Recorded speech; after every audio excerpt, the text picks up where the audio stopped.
Welcome to Joy Powered Workplace Podcast, where we talk about putting the humanity back into HR. Today, we'll be talking about working remotely and this growing trend. But first off, let's tell you a little bit about our backgrounds and who we are.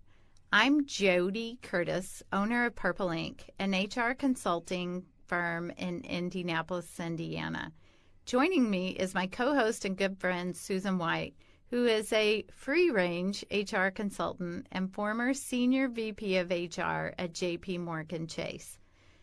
Susan, why don't you tell our listeners a little bit about your background and what you do as an HR consultant? Sure, Jody, I'd be glad to. I spend my time really in three different areas. I consult with businesses of all sizes and shapes. I teach for the Society of Human Resource Management all over the country, and I do career coaching and executive coaching. Jody, I know you've got a full plate. What is it that you do? So Purple Ink is an HR consulting firm. We have 9 consultants, and we do recruiting, leadership development training, and HR consulting or outsourcing. So that our clients range from very small clients that don't have HR, and we fill that void for them, to large clients who have up to 18 people on their HR teams, and we work as a project arm for them or as a fill-in when they have an empty space in HR that we can help them with. So everything HR almost. So let's start again and talk about working remotely. What are your thoughts on this topic, Susan? You know, you go out and you look at the statistics, and we only have about 23% of the U.S. population who says they work remotely. I find that really hard to believe because other studies say how many people want to work from home, at least part-time. I think the most recent global workplace analytics I've seen on that is about 80% of people want to at least work at some point during the week from home. I'm so surprised that there's not more companies doing it. You know, interesting. I've been working at home for almost 7 years now, so I feel like everyone should be able to work remotely or work from home because it's been such a joy and pleasure for me to be able to do that.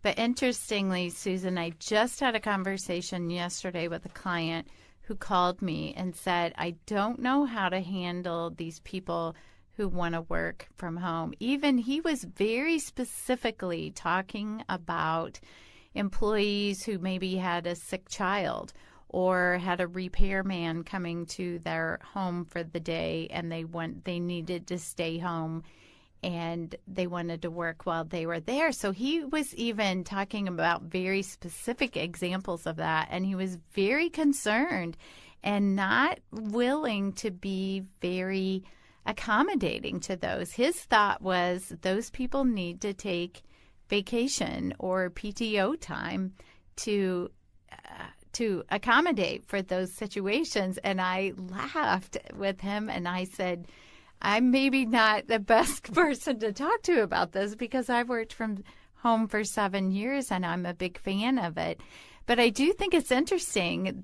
I think there's more people like him than there are me that are not open to that option. What I don't get about that is, doesn't his employees that work inside the office sometimes have to go get a cup of coffee? Don't they sometimes pick up the phone?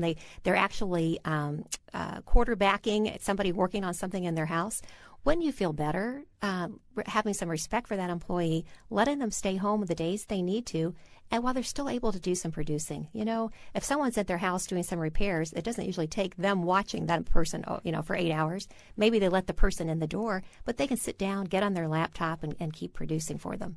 I just don't get that thinking. I don't either. And that's exactly the conversation I had with him about that maybe he would actually get more production out of people if they were able to have that kind of flexibility.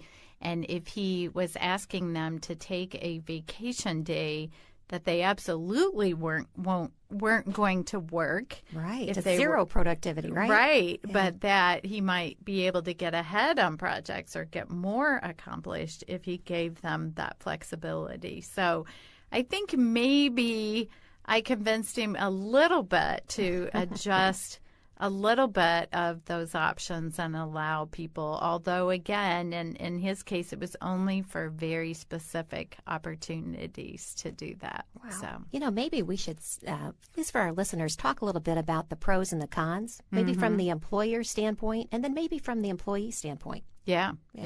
Let's think about what are some of the real reasons that companies out there have decided that they are going to be a more flexible workplace and allow employees to work from home.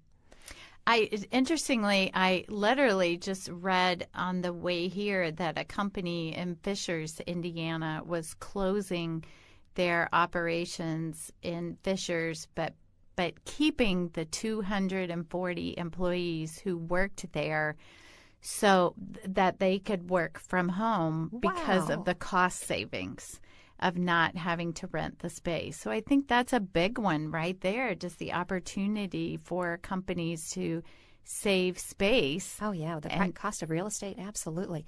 I also think about, the utilities Right. expenses. I think about the Wi-Fi. Right. People working from home, no doubt, have their own Wi-Fi or some type Right. of internet service.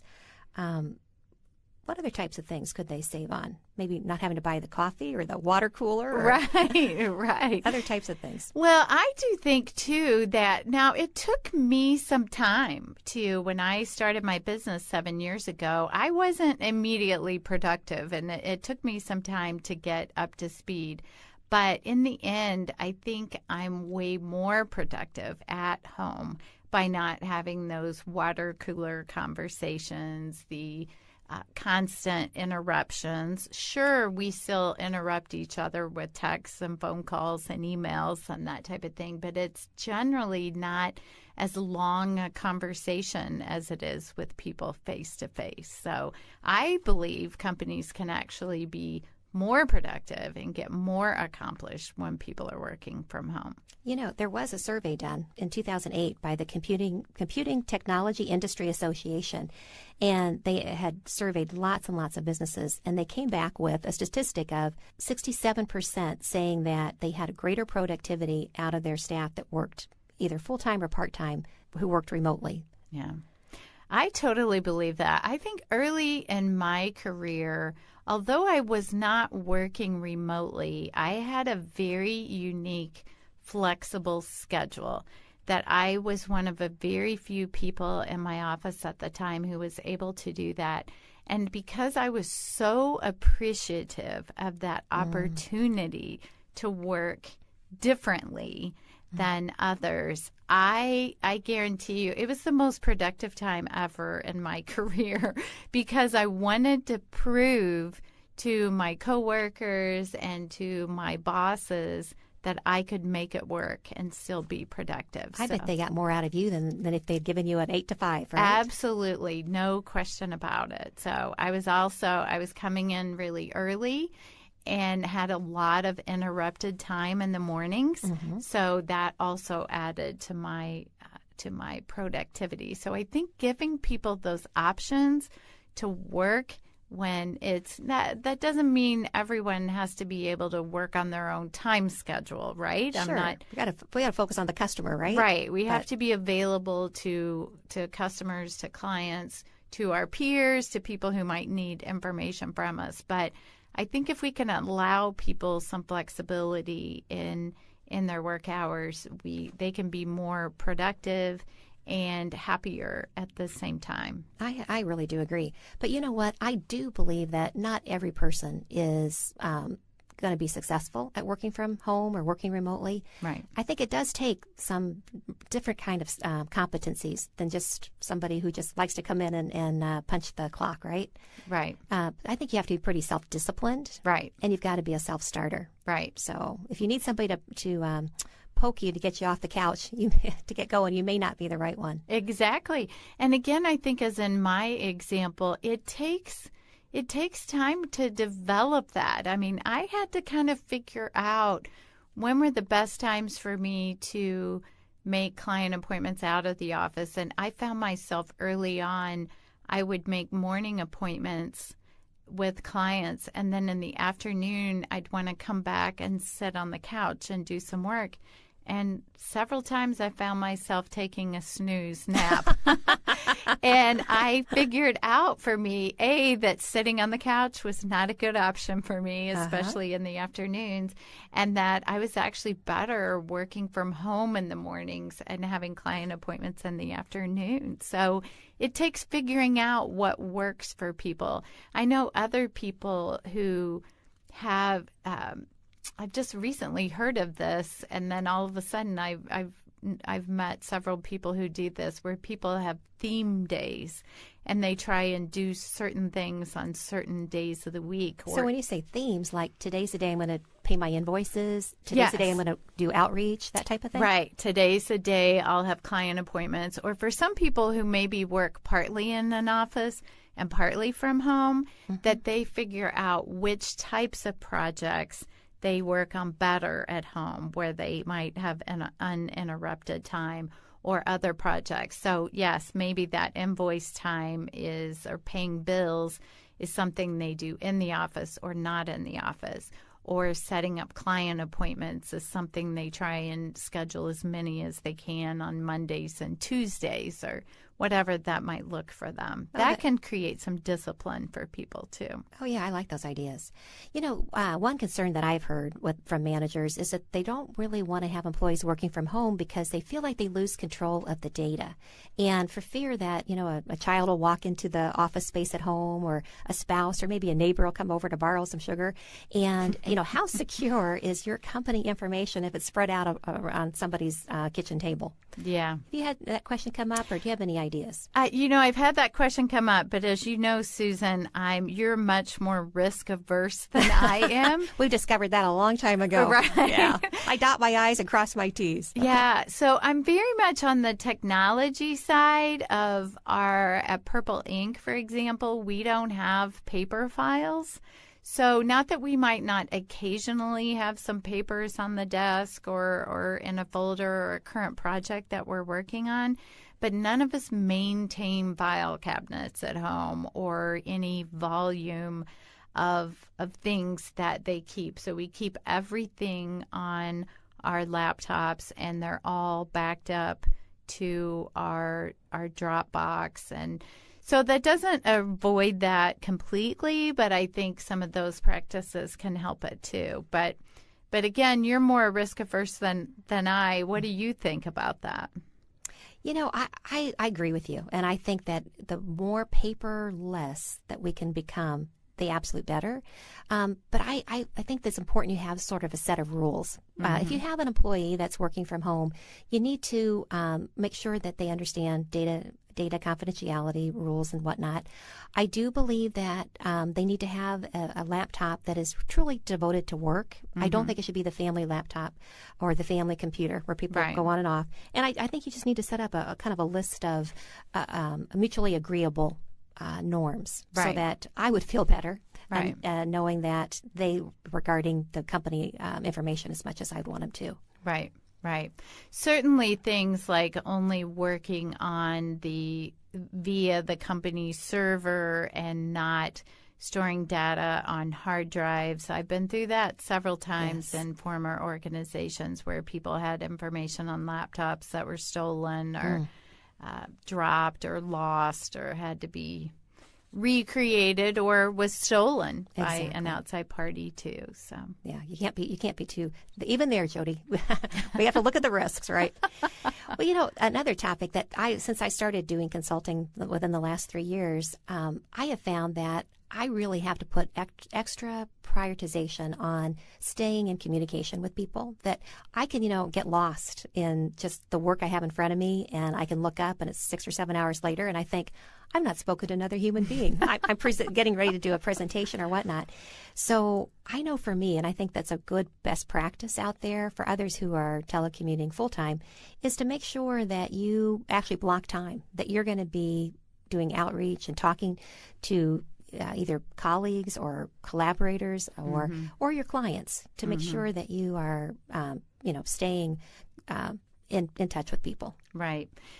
We have recently, in the past several months, set up at Purple Ink where we're having more regular meetings between our team members, and one of our consultants who lives in Michigan. So even though all of us work from home, we still semi-frequently, we might not all see each other, but we see one person here, one person there. But Catherine, the consultant in Michigan, recently mentioned that it has made such a big difference to her for us to have more frequent meetings. And not only do we have more frequent meetings, but we're having video meetings where we're actually seeing each other's faces.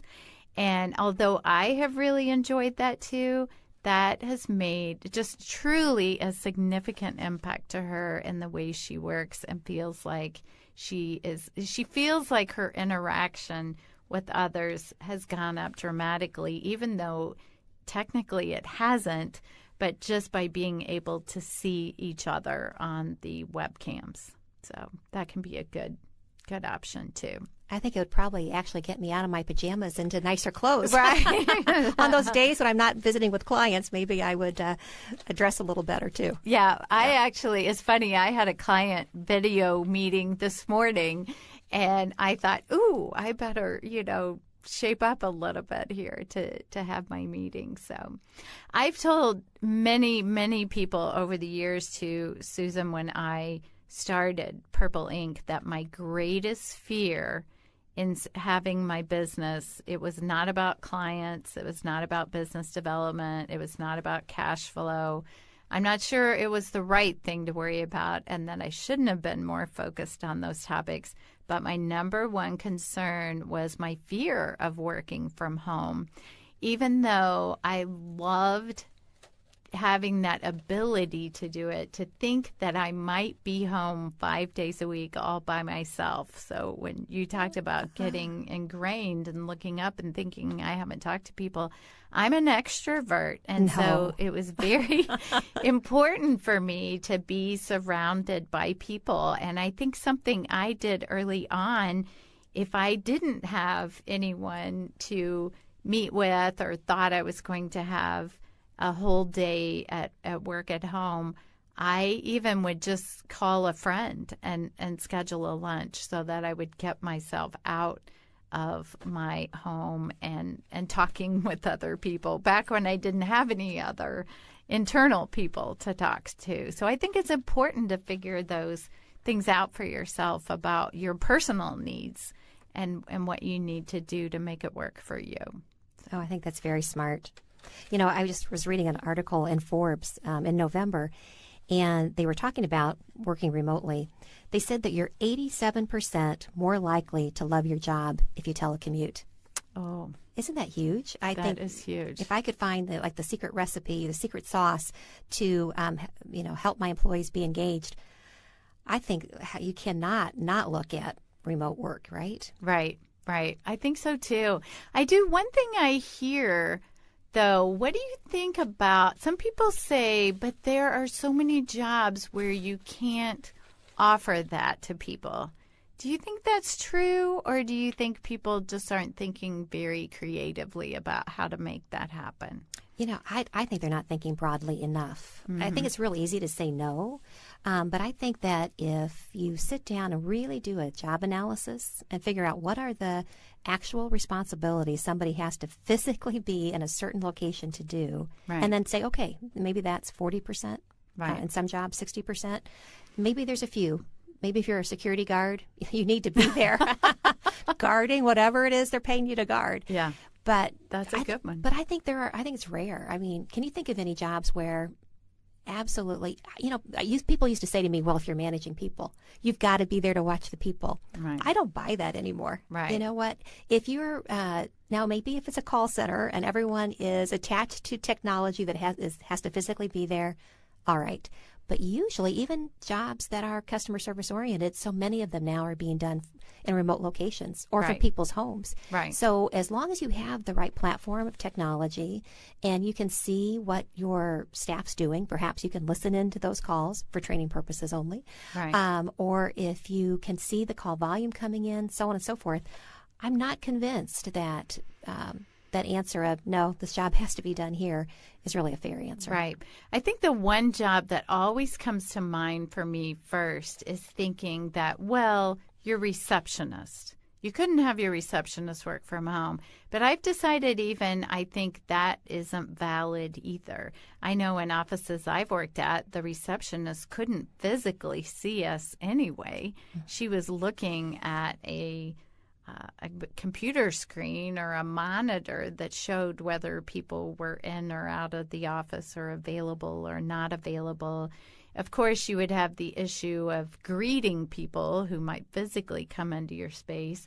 Now, of course, I go into many, many offices where you walk in the door and there's a phone list and a phone, and you call the person you need. And I know it doesn't seem quite as customer friendly, but in offices where maybe the volume of traffic coming in off the street is not that heavy, it just doesn't seem to make sense. Even, again, back to a cost perspective of thinking about paying someone to sit there every day. So as long as someone can be available to answer the phone from wherever they are. So yeah, I was going to say, I can't remember the last time I saw a receptionist, but I know that a few are still out there. And I, too, love to be greeted, even though I know that it's more rare, right? Right. Susan, do we have any listener mail yet? Oh, yeah. Let me take a look here. Oh, yes. We've got Julia from Fort Wayne, and she's got a question on working from home, today's topic. She says, I would like to work from home, but my boss doesn't seem very interested. Do you have any suggestions on how I can make this happen? So my first suggestion, Julia, would be to take it a little bit slow. Think about asking for, could you work from home one day a week? Could you work from home a couple of afternoons a week?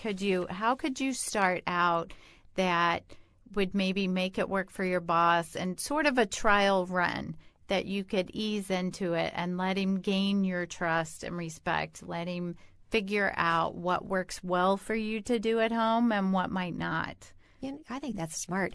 The other thing I was thinking is maybe, Julia, you put together kind of a mini business plan. And you lay out, explain what your commute is today, talk about the hours that you're working, and try to explain if there's any projects or extra overtime or anything strategic that's not getting done that you'd like to try to tackle for them. And ask if you can put together a kind of a pilot where for the next month you try doing this new schedule where you work 2 days or 3 days or something from home. And here's what the benefit would be to him or her of your doing that, and really lay it out in a business sense and say, you know what, will you give it a try for a month, and we can revisit it at the end of the month. If we don't get the return on investment that I think you will, then we'll go back. No harm. I think that's a great idea, and I love having an end date on it, which might not be what Julia would like to hear, but will be much more comforting to her boss. To think, okay, I can do this for a month and we can revisit it. I'm not committing to it for a long time. I think that's really smart too. And then, the other thing, Julia, if your boss never comes around and this isn't going to be an option for you, and it's really, really important to you for whatever other reason in your life, you might want to start thinking about, is there somewhere else where I can take my talents? A website that I've used recently and one of my career coaching clients just has fallen in love with is called flexjobs.com. Check it out. They have an amazing number of opportunities, and these are meaningful jobs. These aren't, stuffing envelopes from home. These are real jobs needing real skills, and people are using it to find roles that they can do from home. So give it a shot. I think that's great. And one other thought I have for Julia, too, is to be very honest with your boss about when things are working and when they're not. It's not going to be perfect right off. And there might be a few stumbles. And instead of trying to hide those or not share them with your boss, tell your boss what went wrong and how you might do it differently the next time. Did you try to log into a conference call and you didn't get on? Did you have some problems with your internet and now you understand how it worked? So that they don't see it as a failure, but something you figured out and were able to come and know you have a better plan for the next time that situation comes up. Because there will be, it won't be perfect. I think that's very smart advice. So, Julia, Jody and I want to hear from you. Let us know, if you would, how it goes. We wish you the best on it. So let's move on to our next segment of In the News. So what we'll do in this segment is talk about a topic that has been hot in the news. And today's topic is a study says that 8% of workers continue to stay at a job despite feeling unmotivated, disengaged, and negative about their employers. Why do you think this is happening, Susan? You know, I did read this report. It was Aon Hewitt that put it out just in October of 2016. And it was interesting. They said that the longer that someone is with a company, the more likely they are to start to feel like a prisoner of that company. I think, as you said, it's only 8% of all employees, but by the time someone's been in a firm for 26 years or more, it rises up to about 17%. So some of the theory behind it, at least from what they could tell from the survey, was that these are employees who feel as though they're underappreciated, they're not being paid enough. They're doing the minimum adequate work they can not to get fired. It was so interesting to me that when they actually took a look at the real salaries of these people, they're higher paid than the average at these companies. And so perhaps the reason why they're staying is that they realize they're more than the market. They can't go out there and get another job. But sadly, they're feeling disengaged where they are. So why is that going on? Yeah, I think I've read an article recently that talking about, I think a common answer to that might be that people are afraid of change. But this article I read recently said they felt it wasn't so much that people are afraid of change as much as they're afraid of things being worse than they are.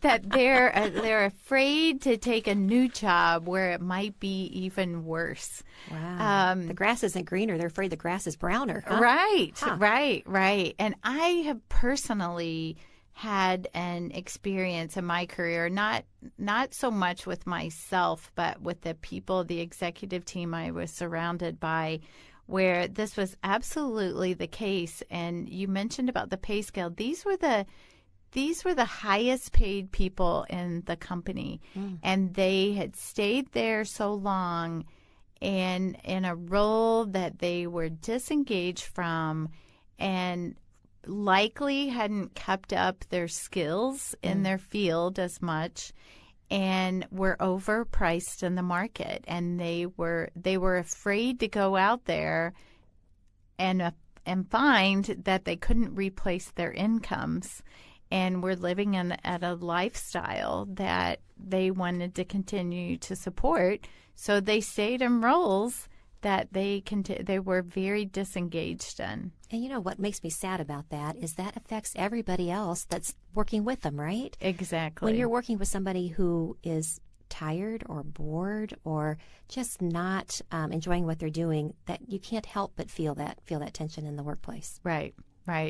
My advice, Susan, I wrote a book this year called Joy Powered, where a chapter in it talked about this concept. And my first advice to people, obviously one solution is to find a new position somewhere else in a different company. And I have long encouraged people to go interview for different positions because I have always said you'll either find something that is better for you, or maybe you'll find out that where you are, it makes you more appreciative of where you are. That's great. That maybe there's a lot of things your company offers that you've forgotten over time. Maybe it's the ability to work from home or the ability to be flexible or the benefits that you offer.